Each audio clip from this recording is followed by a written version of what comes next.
नमस्कार दोस्तों, हम क्राउन सामान्य ज्ञान देख रहे थे और अभी हमारा चल रहा है प्राचीन भारत का इतिहास। ये 1.6 महाजनपद से संबंधित कुछ नोट्स हैं। तो फर्स्ट पॉइंट है, छठी शताब्दी ईसा पूर्व में दूसरी नागरिक क्रांति हुई जिसमें 16 महाजनपद का उदय हुआ, जिसमें मगध आगे चलकर साम्राज्य बना था। तो फिर ये बताइए कि पहली नागरिक क्रांति कब हुई थी?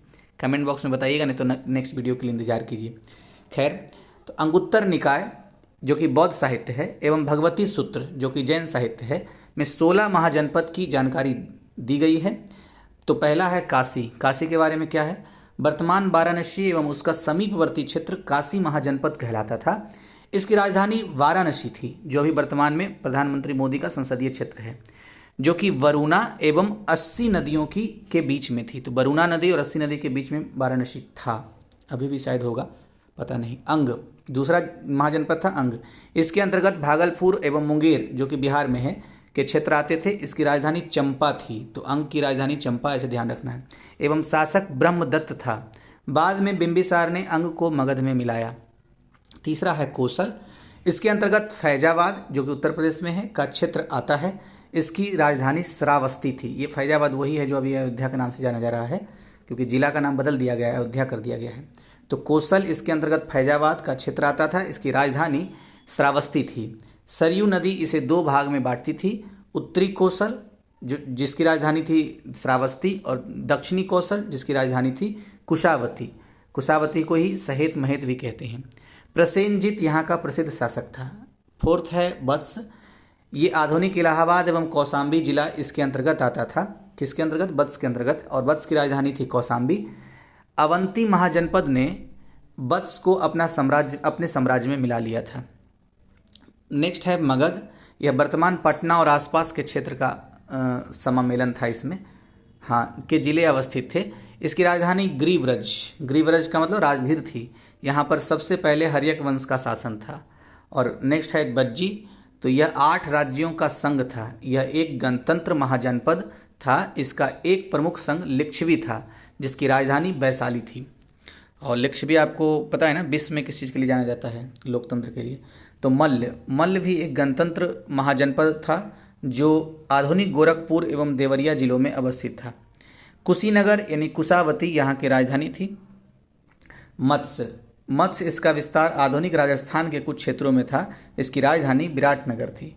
नेक्स्ट है कुरु। तो यह वर्तमान हरियाणा, दिल्ली व मेरठ में अवस्थित था। इसकी राजधानी इंद्रप्रस्थ थी। दिल्ली का प्राचीनतम नाम योगिनीपुर था, तो ध्यान रखना है। नेक्स्ट है चेदी। इसमें वर्तमान बुंदेलखंड का क्षेत्र शामिल था और शक्तिमती इसकी राजधानी थी। नेक्स्ट है अस्मक। यह दक्षिण भारत में अवस्थित एकमात्र महाजनपद था, इसलिए महत्वपूर्ण हो जाता है। इसकी राजधानी पोतना या पोटिल थी। नेक्स्ट है सुरसेन। यह वर्तमान उत्तर प्रदेश में अवस्थित था। मथुरा इसकी राजधानी थी, तो सुरसेन की राजधानी मथुरा थी। मेगास्थनीज ने इंडिका में सुरसेन का वर्णन किया है। नेक्स्ट है अवंती। इसमें वर्तमान मध्य प्रदेश व आसपास के क्षेत्र मालवा शामिल था। इसकी दो राजधानियाँ थी। अच्छा, अवंती की 2 राजधानी थी। उत्तरी अवंती की राजधानी उज्जैन कहलाता था और दक्षिणी अवंती की राजधानी महिष्मती कहलाती थी। बाहुबली पिक्चर देखा है ना आपने, वही महिष्मती है ये। मगध शासक शिशुनाग ने इसे मगध में मिलाया था। पांचाल। तो पांचाल के अंतर्गत रोहेलखंड के बरेली, बदायूं एवं फर्रुखाबाद शामिल था। इसकी 2 राजधानियाँ थी। कौन कौन सी राजधानी? अच्छा, पंचाल की भी 2 राजधानी थी। उत्तरी भाग की राजधानी अहिच्छत्र था, जिसको बरेली कहते हैं। ये वो बरेली तो नहीं है जहाँ झुमका गिरा था, शायद, पता नहीं, इसकी जांच करनी पड़ेगी, क्योंकि एक राय बरेली है, बरेली भी है। तो उत्तरी भाग की राजधानी अहिच्छत्र यानी अभी वर्तमान में बरेली इसको कहा जाता है, और दूसरा दक्षिणी पांचाल की राजधानी काम्पिल्य था। नेक्स्ट है गांधार। तो आधुनिक पाकिस्तान का रावलपिंडी एवं पेशावर गांधार के अंतर्गत आते थे। इसकी राजधानी तक्षशिला थी। पाणिनि जो कि व्याकरणाचार्य कहे जाते हैं, यहीं के निवासी से तक्षशिला के। और 16वां नंबर है कंबोज। तो यह उत्तरापथ में अवस्थित था, जिसमें राजौड़ी एवं हजारा आते थे। इसकी राजधानी हाटक या राजपुर थी। यह घोड़ों के लिए प्रसिद्ध था। तो कंबोज घोड़ों के लिए प्रसिद्ध था। ये महत्वपूर्ण बिंदु है इसके लिए। तो यही 16 महाजनपद था। ये छोटा चैप्टर था। एक और चैप्टर है मगध साम्राज्य, इसको भी देख लेते हैं। यह भी छोटा ही है। वीडियो भी कितना हुआ? मात्र 4 मिनट का हुआ है। तो छठी शताब्दी ईसा पूर्व में आगे के भारत का राजनीतिक इतिहास महाजनपदों के बीच प्रभुत्व स्थापित करने के लिए संघर्ष का इतिहास है। मगध राज्य सबसे शक्तिशाली बन गया और साम्राज्य स्थापित करने में सफल हुआ। प्रथम बिंदु, अथर्ववेद में मगध का सर्वप्रथम उल्लेख मिलता है। महाकाव्यों के अनुसार बृहद्रथ ने मगध राज्य की स्थापना की थी। यानी मगध राज्य का संस्थापक कौन था? बृहद्रथ था। वह वशु का पुत्र एवं जरासंघ का पिता था। तो मगध के बारे में कुछ बिंदु है, जैसे सबसे पहले हर्यक वंश आया, बिंबिसार, अजातशत्रु, उदयन ने शासन किया। दूसरे नंबर पर शिशुनाग वंश आया, सबसे पहले शिशुनाग ने शासन किया, फिर कालाशोक ने शासन किया। अच्छा, एक चीज़ बताइए, कालाशोक के शासन में कौन सी बौद्ध संगति हुई थी और उसके अध्यक्ष कौन थे? आप मुझे बताइएगा। चलिए विकल्प देता हूँ, पहला या दूसरा या तीसरा, इन तीनों में से। अच्छा चलिए, पहला या दूसरा, इन दोनों में से खोज लीजिए। तीसरा जो शासन था नंद वंश का, तो पहला हर्यक वंश, दूसरा था शिशुनाग वंश, तीसरा था नंद वंश। नंद वंश में पहले महापद्म नंद आए और फिर घनानंद आए, और फिर तो चाणक्य का सारा खेल शुरू है, आपको पता ही है। हर्यक वंश में सबसे पहले बिंबिसार था, 544 से 492 ईसा पूर्व। यह हर्यक वंश का संस्थापक था तथा महात्मा बुद्ध का मित्र एवं संरक्षक भी था। बिंबिसार राजगृह, जिसको गृहव्रज भी कहते हैं, उसकी राजधानी थी। बिंबिसार को सैनिक यानी सेना रखने वाला भी कहा जाता था। उसने विजय एवं विस्तार की नीति शुरू की। बिंबिसार ने वैवाहिक संबंधों से अपनी स्थिति मजबूत की। उसने 3 विवाह किए।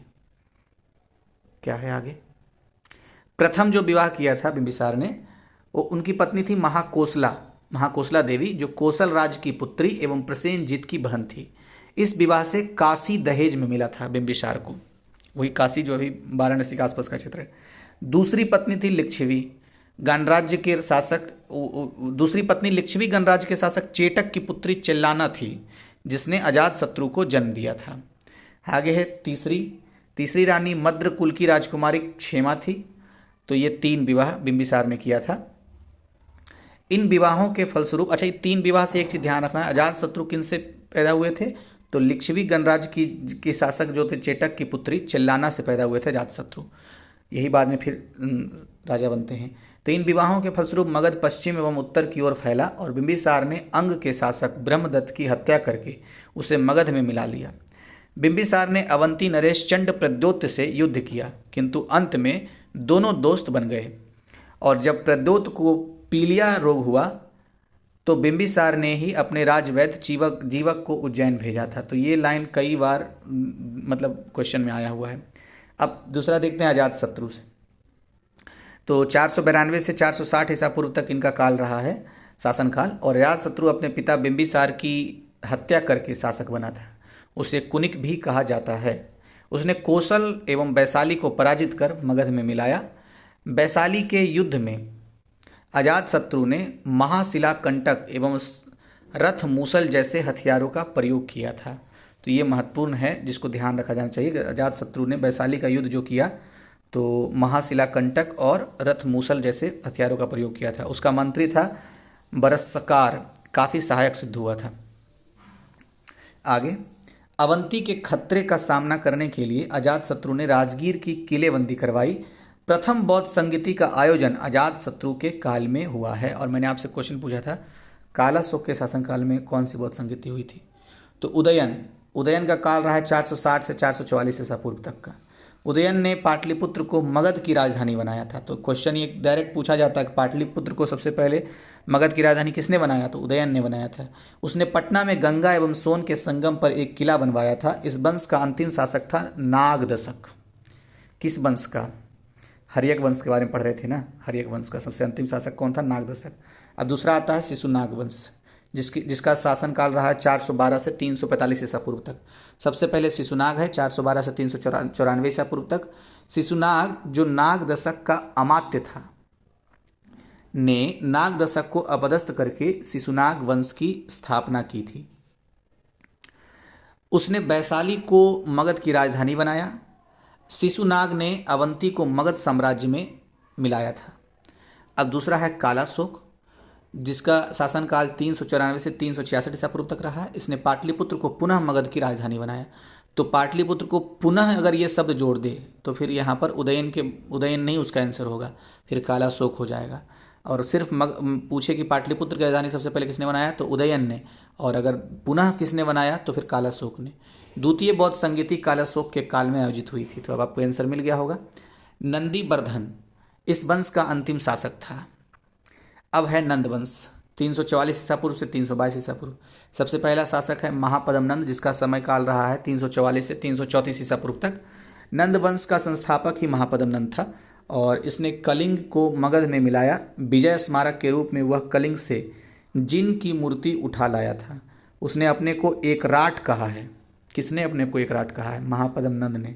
दूसरा आता है घनानंद या घनानंद भी बोलते हैं। तो इस वंश का अंतिम शासक था घनानंद और यह सिकंदर का समकालीन था। कुछ और बिंदु हैं। चाणक्य ने चंद्रगुप्त मौर्य के साथ मिलकर घनानंद यानी घननंद को पराजित किया और मौर्य वंश की स्थापना की थी। अब सिकंदर का आक्रमण का भी थोड़ा बिंदु देख लेते हैं। सिकंदर मकदूनिया का शासक फिलिप द्वितीय का पुत्र था। वह अरस्तु का शिष्य था। सिकंदर ने एशिया माइनर यानी कि तुर्की, एशिया माइनर बोलते तुर्की को, इराक एवं ईरान पर विजय प्राप्त करने के पश्चात 326 ईसा पूर्व में खैबर दर्रा पार करके भारत आया था। तो कौन सा दर्रा पार करके आया था? खैबर दर्रा पार करके भारत आया था सिकंदर। तक्षशिला में शासक आम्भी ने सिकंदर के सामने घुटने टेक दिए। अब नेक्स्ट बिंदु है हाइडेस्पीस का युद्ध। तो झेलम नदी के किनारे सिकंदर को पोरस का सामना करना पड़ा। सिकंदर ने पोरस को पराजित कर दिया। मगध उसके साहस से प्रभावित होकर उसका राज्य वापस कर दिया। अच्छा, मगध नहीं मगर है। तो सिकंदर ने पोरस को पराजित कर दिया लेकिन उसके साहस से प्रभावित होकर के उसको राज्य वापस कर दिया तथा पोरस सिकंदर का सहयोगी बन गया। आगे बिंदु क्या है? ये सब सारे हाइडेस्पीस के युद्ध के बारे में था बिंदु। नेक्स्ट है सिकंदर की सेना ने ब्यास यानी बिपास नदी से आगे बढ़ने से इनकार कर दिया। वह भारत में लगभग 19 महीने यानी कि 326 से 325 ईसा पूर्व तक रहा। 19 महीने तक रहा था भारत में। 323 ईसा पूर्व बेबीलोन में सिकंदर की मृत्यु हो गई। सिकंदर ने पश्चिम भारत में कुछ यूनानी उपनिवेश स्थापित किए। काबुल में सिकंदरिया, जिसका आधुनिक नाम बेग्राम है, झेलम के तट पर बुकेफाल, जहां सिकंदर के घोड़े की मृत्यु हुई थी, एवं निकाया, जहां पोरस के साथ युद्ध हुआ था। अब एरियन, तो एरियन कौन थे? यूनानी इतिहासकार थे। फिर आगे क्या है? निर्याकस, तो निर्याकस सिकंदर का जल सेनापति था। सेल्यूकस सिकंदर का सेनापति था। सिकंदर ने निर्याकस के नेतृत्व में, निर्याकस कौन था? जल सेनापति सिकंदर का। तो सिकंदर ने निर्याकस के नेतृत्व में सिंधु नदी के मुहाने से फरात नदी के मुहाने तक समुद्र तट का पता लगाने के लिए भेजा था। तो इस तरीके से ये दोनों चैप्टर समाप्त हुआ। और नेक्स्ट में हम देखेंगे मौर्य साम्राज्य। थोड़ा सा बड़ा है लेकिन उतना भी बड़ा नहीं है जितना वैदिक काल था। तो जाते जाते वीडियो सब्सक्राइब करके चैनल सब्सक्राइब करके जाइएगा और हो सके तो एक लाइक कर दीजिएगा। Thank you.